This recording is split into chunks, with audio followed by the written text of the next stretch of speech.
अस्सलाम वालेकुम दोस्तों, बात है 28 अप्रैल साल 1988। एक 24 साल लड़की एमा अपनी छुट्टी मनाने के लिए खास तौर पर हवाई में आई हुई थी। ये उसका पहला ट्रिप था और मौसम गर्मा की छुट्टियों के लिए हवाई से बेहतरीन जगह और कोई हो ही नहीं सकती। एमा पिछले कुछ दिनों से हवाई के साउदर्न आइलैंड, जिसका नाम हिलो है, वहाँ पे रुकी हुई थी और अब उसका प्लान ये था कि वो अलोहा एयरलाइंस की एक लोकल फ्लाइट लेकर होनोलुलु जाएगी, जो के नॉर्थ साइड पर है।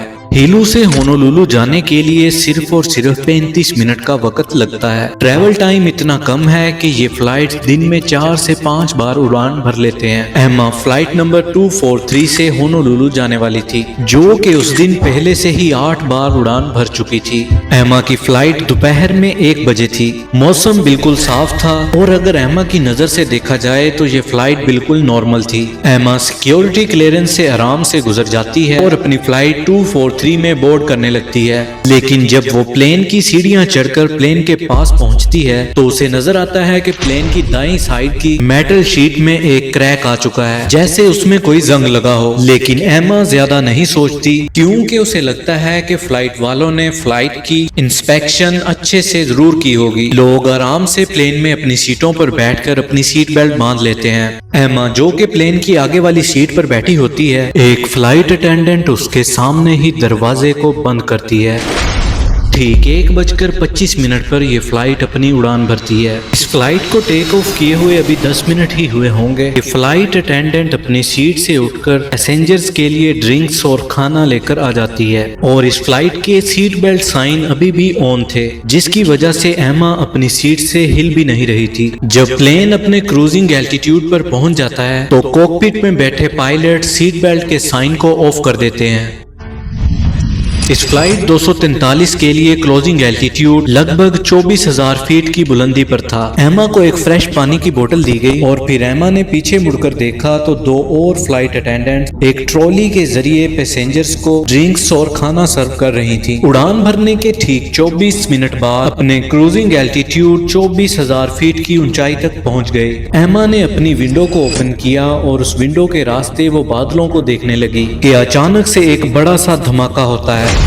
एमा के कान बजने लगते हैं, उससे जोर से किसी के चीखने की आवाज आती है और जब वो सर उठाकर ऊपर की तरफ देखती है तो उसे दिखाई देता है कि जो फ्लाइट अटेंडेंट कुछ ही मिनटों पहले उसे पानी देकर गई थी वो हवा में उड़ चुकी है। कुछ वक्त बाद जब एमा को थोड़ा सा होश आता है तो वो देखती है कि उसके ऊपर की छत पूरी तरह से गायब हो चुकी है और तेज हवाएं उसकी बॉडी पर चाकू की तरह हमला कर रही थी। दरअसल हुआ ये था कि प्लेन के आगे की 35 स्क्वायर फीट की छत टूटकर हवा में उड़ चुकी थी, जिसकी वजह से पूरे जहाज के कैबिन में रैपिड डिकम्प्रेशन हो गया था, जिससे कोई भी सांस नहीं ले पा रहा था।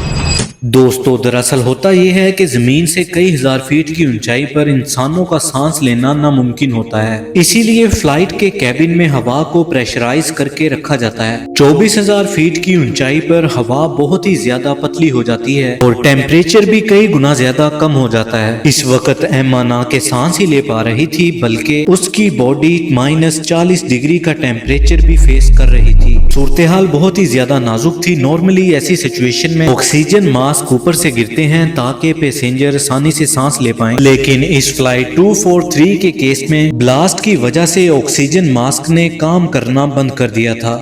अब सिर्फ एक दफा आप इमेजिन करके देखिए कि आप अपने चारों तरफ आसपास सिर्फ बादल ही देख रहे हैं, आप सांस नहीं ले पा रहे हैं और सर्दी आपको ठंड से निचोड़ रही है। तो 500 किलोमीटर पर आवर की रफ्तार पर चलने वाली तेज हवाएं आपकी बॉडी को चीर रही हैं। अगर जल्द ही कुछ नहीं किया गया तो एमा और साथ बैठे सारे पैसेंजर्स की जान खतरे में है। फ्लाइट 243 की मदद सिर्फ कॉकपिट में बैठे हुए पायलट्स और इसके फ्लाइट अटेंडेंट कर सकते थे, लेकिन अभी एमा के सामने एक फ्लाइट अटेंडेंट हवा में उड़ गई थी। एमा ने पीछे मुड़कर देखा तो एक फ्लाइट अटेंडेंट प्लेन के फर्श पर बेहोश गिरी हुई पड़ी थी। शायद उस ब्लास्ट के बाद पूरा मलबा उसके सर पर लगा था। इसके ठीक पीछे ही थोड़ी दूर और एक फ्लाइट अटेंडेंट किसी से बात करने की कोशिश कर रही थी, शायद कॉकपिट में बैठे हुए पायलट से, लेकिन उसे देखते हुए ऐसा लग रहा था कि कॉकपिट से कोई भी जवाब नहीं आ रहा है। वक्त गुजरता जा रहा था और ऐसी सिचुएशन में सभी पैसेंजर्स को हाइपोक्सिया हो सकता था।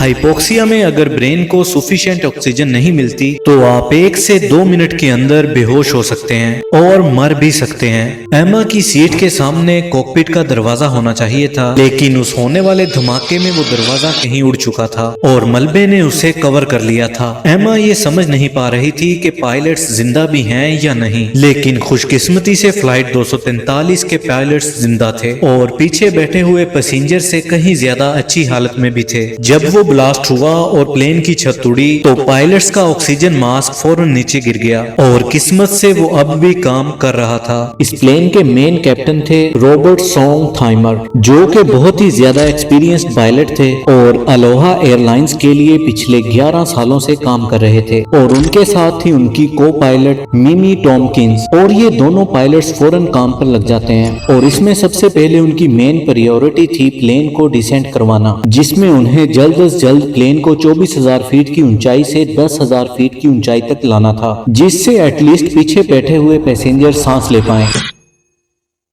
प्लेन की छत को उड़े हुए अभी तक 3 मिनट गुजर चुके थे और किस्मत से प्लेन अभी भी पायलट्स के कंट्रोल में था और वो इसी दौरान प्लेन को 14,000 फीट की ऊंचाई तक ले आए थे। इस हाइट पर ज्यादातर पैसेंजर्स के लिए सांस लेना मुश्किल नहीं था और इससे लोग हाइपोक्सिया से भी बच गए। पायलट्स फौरन होनोलुलु के एटीसी से राब्ता करते हैं और उन्हें अपनी सिचुएशन के बारे में बताते हैं, लेकिन होनोलुलु से ऑफिशियल्स उन्हें नसीहत करते हैं कि होनोलुलु एयरपोर्ट पहुंचते पहुंचते मुसाफिर हाइपोथर्मिया का शिकार हो जाएंगे और ऐसी सिचुएशन में कोई भी बच नहीं पाएगा, तो उन्हें फौरन अपने प्लेन को माउई एयरपोर्ट की तरफ मोड़ना होगा।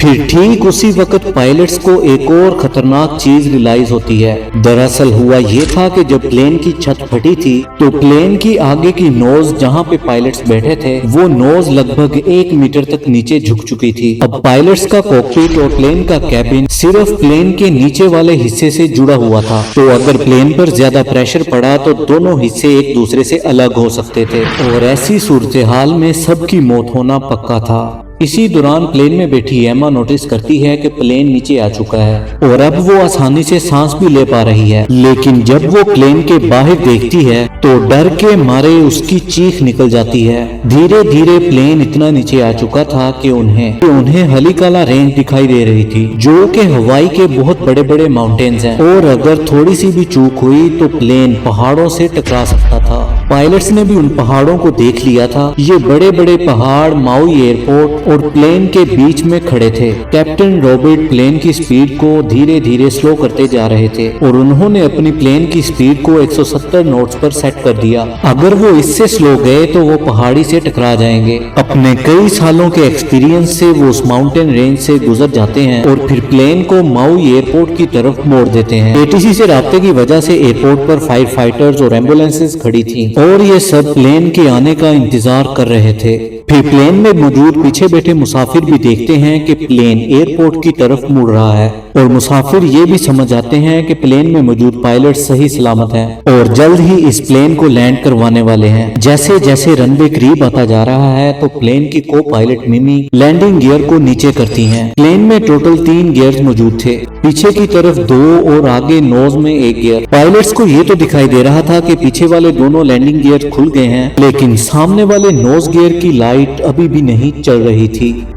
पायलट्स खुद तो बाहर निकलकर नहीं देख सकते थे कि नोज गियर खुला है या नहीं। फिर उन्होंने अज्यूम किया कि उनके प्लेन के पास नोज गियर मौजूद नहीं है। पायलट्स ने मोई एयरपोर्ट के एटीसी से राब्ता किया, उन्हें इन्फॉर्म किया कि वो लोग बिना नोज गियर के ही लैंडिंग करेंगे। इस वजह से शायद कोई हादसा हो जाए तो सब कुछ रेडी होना चाहिए। अच्छा तो दोस्तों, यहाँ पे प्लेन को बिना नोज गियर के भी लैंड करवाया जा सकता है, लेकिन ये बहुत ही ज्यादा खतरनाक तरीका है। एक छोटी सी गलती से पूरा प्लेन आउट ऑफ कंट्रोल हो सकता है। अब फ्लाइट 243 का केस बहुत ही ज्यादा अलग था। अभी जैसा कि मैंने आपको बताया कि प्लेन का कॉकपिट और प्लेन का कैबिन सिर्फ नीचे वाले हिस्से से जुड़े हुए थे। अगर बिना नोज गियर के लैंडिंग हुई तो ये दोनों हिस्से पक्के तौर पर अलग हो जाएंगे और ऐसी सिचुएशन में पायलट्स की जान जाना तो पक्का है। और इस केस में पीछे की तरफ मौजूद फ्यूल टैंक भी तबाह हो जाएगा और पूरा प्लेन फट जाएगा।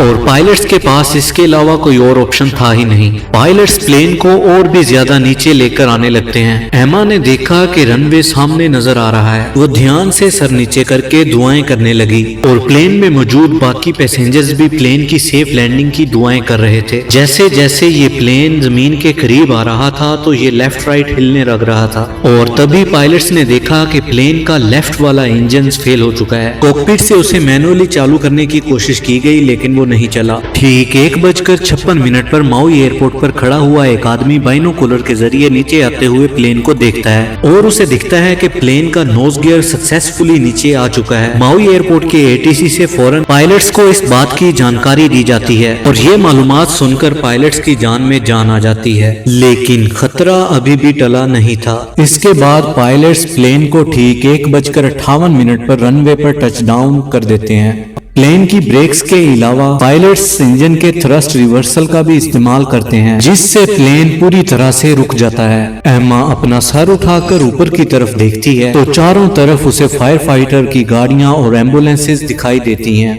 फिर एक एक करके सभी पैसेंजर्स को नीचे उतारा जाता है। पायलट्स भी अपने कॉकपिट से बाहर आते हैं। एमा तो अभी तक सेफ थी लेकिन इस पूरे हादसे में कितने लोगों की जानें गई हैं वो अभी तक पता नहीं चल पाया था। इस हादसे में जख्मी होने वाले लोगों को फौरन अस्पताल पहुंचाया गया। थोड़ी देर बाद ऑफिशियल्स कॉल्स किए गए जिससे ये पता चला कि इस इंसिडेंट में कितना नुकसान हुआ है, जिसमें से एक फ्लाइट अटेंडेंट के सर पर सीरियस चोट आई थी लेकिन डॉक्टर्स ने कहा कि वो जिंदा बच जाएगी। और जो पैसेंजर्स आगे की तरफ बैठे थे जहां से जहाज की छत फटी थी उन्हें भी ज्यादा सीरियस इंजरीज थी लेकिन खुशकिस्मती से वो जिंदा थे। और पीछे की तरफ बैठने वाले मुसाफिरों को माइनर इंजरीज थी और लगभग 21 लोगों को कोई भी इंजरी नहीं हुई थी।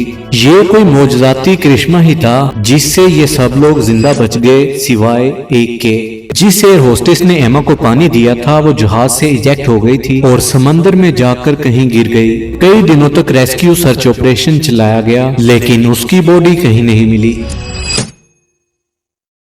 एमा और दूसरे बाकी पैसेंजर्स बड़े ही खुशनसीब थे। एक बहुत ही जरूरी चीज थी जिसने उन सब की जान बचाई थी, सीट बेल्ट। क्रूजिंग एल्टीट्यूड पर पहुंचने के बावजूद भी कई पैसेंजर्स ने अपनी सीट बेल्ट को नहीं खोला था जिससे छत फटने के बाद जो तेज हवाएं आई, सीट बेल्ट के बंधे होने की वजह से लोग अपनी सीट से चिपके रहे। प्लेन के लैंड होने के बाद ऑफिशियल्स ने प्लेन के इनिशियल इंस्पेक्शंस किए। सबसे पहली बात तो ये कि प्लेन की छत जो कि अलग अलग मटेरियल से बनी हुई थी वो पूरी तरह से उड़ गई थी। ये पीसेस सीधा उड़ के प्लेन के विंग्स, इंजन और टेल पार्ट से जाकर टकराए। प्लेन के दोनों हॉरिजॉन्टल स्टेबलाइजर जिससे प्लेन की नोज ऊपर या नीचे की तरफ जाती है वो भी डैमेज हो चुके थे। यहाँ तक कि प्लेन का वर्टिकल स्टेबलाइजर यानी कि प्लेन का टेल वाला पार्ट भी शीट लगने के बायस डैमेज हो चुका था। इस प्लेन की हालत इतनी ज्यादा खराब थी कि इसे उसी वक्त डिसमेंटल कर दिया गया और कभी भी इसका दोबारा इस्तेमाल नहीं किया गया। दुनिया भर के न्यूज़पेपर पर इस हादसे की खबर फैलने लगी। सभी लोग इसे द मिरेकल लैंडिंग कहकर पुकारने लगे लेकिन लोगों के मन में एक सवाल और था और वो ये था कि ये इतना खतरनाक हादसा हुआ कैसे।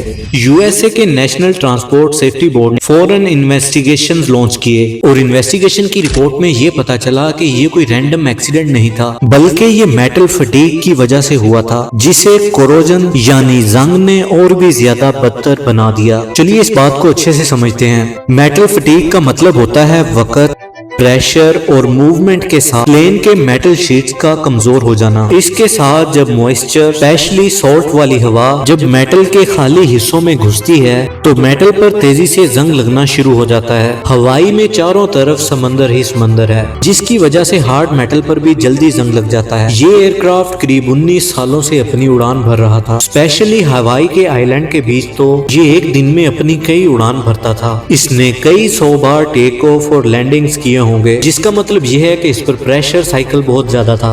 और इसके साथ ही अगर ह्यूमिडिटी और आइलैंड के सॉल्टी एयर को मिला दें तो ये प्लेन एक टाइम बॉम्ब की तरह बन चुका था। एमा की तरह दूसरे प्लेन में बैठने वाले मुसाफिरों ने भी प्लेन में क्रैक्स देखे थे लेकिन उन्होंने किसी को कुछ बताया नहीं। अगर आप प्लेन में जा रहे हो और इस तरह का कोई क्रैक अपने प्लेन में देखें तो प्लेन के क्रू मेंबर्स को जरूर इत्तला दीजिएगा। اب ہم وقت میں تھوڑا پیچھے جاتے ہیں. جو پلین اس ایکسیڈنٹ میں انوالو تھا وہ پلین بوئنگ 737 تھا، جو کہ بہت ہی فیمس پیسنجر ایئر کرافٹ ہے. یہ ارلی پروڈکشن کا سیریز نمبر 152 کا ممبر تھا اور آگے چل کر سیریز 291 سے بوئنگ والوں نے اپنے planes per extra layer of protection لگانا شروع کر دیا، جسے کہ ڈبل شیٹ کہا جاتا ہے، جس سے یہ پلینز اور بھی زیادہ سٹرونگ ہو گئے. لیکن ایکسیڈنٹ میں جو پلین انوالو تھا اس میں کسی بھی طرح کا ڈبل شیٹ نہیں لگا تھا، اور اس ایکسیڈنٹ کے بعد ایئرپورٹس پر ایئر کرافٹ انسپیکشن اور ڈیزائنز میں میجر چینجز لائے گئے. پیسنجرز اور کریو کو ٹرین کیا گیا اگر انہیں پلین میں چھوٹا سا بھی کریک نظر آئے تو فوراً ایئرپورٹ آفیشلز کو اطلاع دی جائے. الوہا ایئر لائن فلائٹ 243 کی یہ سٹوری کوئی پلین کی کہانی نہیں ہے، بلکہ یہ ہمیں سکھاتی ہے کہ چھوٹے چھوٹے ڈیٹیلز کو اگنور کرنے سے بڑے حادثوں کا شکار ہو سکتا ہے. سیفٹی ہر کسی کی ذمہ داری ہے، پھر چاہے وہ انجینئر ہو، مینٹیننس ٹیم ہو یا پھر کوئی نارمل پیسنجر. میں آپ کو بتا دوں کہ ایما کا کریکٹر جو اس کہانی میں میں نے استعمال کیا ہے وہ سچ نہیں ہے. میں نے صرف آپ کو ایک پیسنجرز کے پوائنٹ آف ویو سے یہ بتانے کی کوشش کی ہے کہ اس طرح کے حادثے کتنے خطرناک ثابت ہو سکتے ہیں. لیکن یہ بات بالکل سچ ہے کہ جو لوگ الوہا ایئر لائنز کی فلائٹ 243 میں بیٹھے تھے ان سب کی جان حلق میں آ چکی تھی. امید کرتا ہوں آپ کو آج کی ویڈیو انٹرسٹنگ لگی ہوگی. اسی کے ساتھ مجھے دیجیے اجازت. Good bye.